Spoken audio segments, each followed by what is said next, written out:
Manufacture of thermosetting plastic की बात करते हैं जी। हमारे पास अब यहाँ पर थर्मोसेटिंग प्लास्टिक आ गए और इसकी मैन्युफैक्चरिंग के बारे में हम देखते हैं। हमारे पास जो सबसे पहले थर्मोसेटिंग प्लास्टिक आ जाएगा उसको हम कहते हैं जी टेफ्लॉन। ठीक है, इसके डिफरेंट हम बनाते हैं जी, बर्तन वगैरह होते हैं, इसके अलावा भी बहुत सारी हम जो है प्लास्टिक की चीजें इससे बना रहे होते हैं। ठीक है, तो नंबर 1 हमारे पास आ गई टेफ्लॉन। इसको हम क्या लिखते हैं जी, PTFE भी लिखते हैं। इसको मैं यहाँ पर ले आती हूँ, इसकी एब्रिविएशन जो हमने जैसे पीवीसी के लिए पॉलीविनाइल क्लोराइड के लिए की हुई थी, इसी तरह से हम कहते हैं इसको पोली टेट्राफ्लोरोइथिलीन। ठीक है, पोली टेट्राफ्लोरोइथिलीन। ठीक है, इसके लिए जो हमारे पास मोनोमर होता है, जो बेसिक यूनिट हम लेते हैं वो हम लेते हैं टेट्राफ्लोरोइथिलीन। यहाँ पर हम ले आते हैं जी टेट्राफ्लोरोइथिलीन, हम ये ले लेते हैं। ठीक है, उसके बाद हम क्या करते हैं, इसको हीट करते हैं ऑटोक्लेव के अंदर। अगेन ऑटोक्लेव क्या था जी, हमारे पास एक स्पेसिफिक इंस्ट्रूमेंट है जिसके अंदर हम हीटिंग का प्रोसेस जो है वो स्टार्ट करते हैं, हीटिंग देते हैं। यहाँ पर हम लिखते हैं जी हम इसको दे रहे हैं हीट।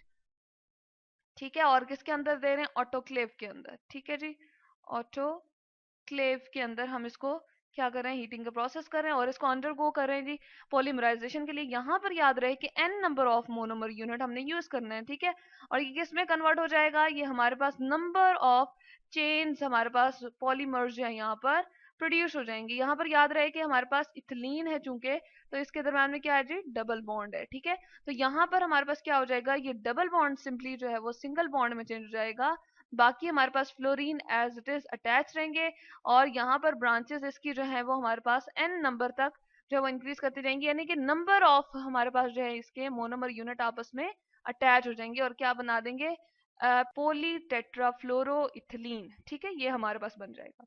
नेक्स्ट हमारे पास थर्मोसेटिंग जो है वो हम किस लिए जो है ले रहे होते हैं, वो हमारे पास आ जाता है जी फिनोल रेजन्स। ठीक है, उसका हम यहाँ पर नाम लिखते हैं और उसकी मैन्युफैक्चरिंग देखते हैं। फिनोल रेजन्स, जैसे नाम से इसके जाहिर हो रहा है फिनोल ग्रुप इसमें होगा, फिनोल हमारे पास जो है वो हमारे पास प्रेजेंट होगा रेजन्स। ठीक है, रेजिन्स चूंकि अगेन चिपचिपा सा मटेरियल होता है, एडहेसिव नेचर इसकी होती है, वहां पर हम यूज कर रहे होते हैं जहां पर इसकी एडहेशन के प्रोसेस के लिए हम यूज करना चाह रहे होते हैं। ठीक है, तो यहाँ पर हम लिखते हैं फिनोलिक जो कंपाउंड होते हैं हमारे पास डिस्ट्रॉय होते हैं बैक्टीरिया की वजह से, हम यहाँ पर लिखते हैं फिनोलिक। हमारे पास कोई भी कंपाउंड थे, फिनोलिक कंपाउंड हम लेते हैं जी।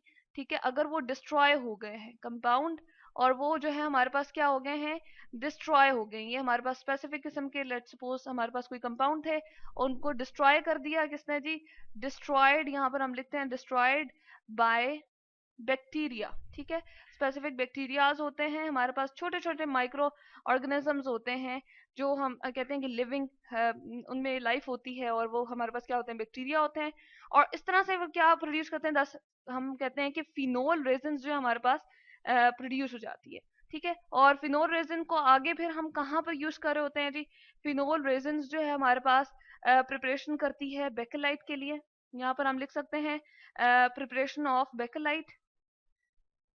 ठीक है, बेकेलाइट भी हमारे पास जो है वो क्या होती है जी, टाइप ऑफ प्लास्टिक होती है। ठीक है, उसके भी हम डिफरेंट बर्तन वगैरह बना रहे होते हैं। इसके अलावा भी बहुत सारी जगहों पे हम यहाँ पर लिखते हैं जी हमारे पास यूज हो रही होती है प्रिपरेशन ऑफ बेकेलाइट। ठीक है जी, BAKELITE,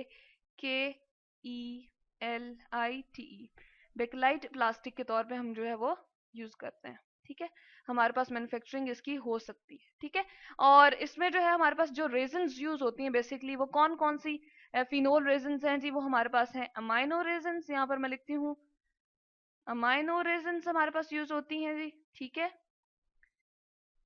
और दूसरी जो हमारे पास आ सकती है वो कौन सी है जी, वो हमारे पास है एपॉक्सी रेजन्स। यहाँ पर हम लिखते हैं एपॉक्सी रेजन्स।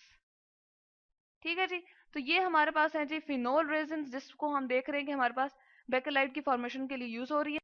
तो ये हमारे पास रेजन्स जो है वो यूज करते हुए हम डिफरेंट किस्म की जो प्लास्टिक बना सकते हैं। तो ये जी हमारे पास थर्मोसेटिंग प्लास्टिक और टेफ्लॉन इसमें आ जाएगी, जिसको हमने ऑटोक्लेव के अंदर हीट किया तो हमारा पोली टेट्राफ्लोरोइथिलीन हमारे पास बन गया। ठीक है जी, इसके बाद हम कहते हैं कि हमारे पास जो है फिनोल रेजन्स जो है वो फिनोलिक कंपाउंड होते हैं स्पेसिफिक, उनको डिस्ट्रॉय कर देते हैं बैक्टीरिया।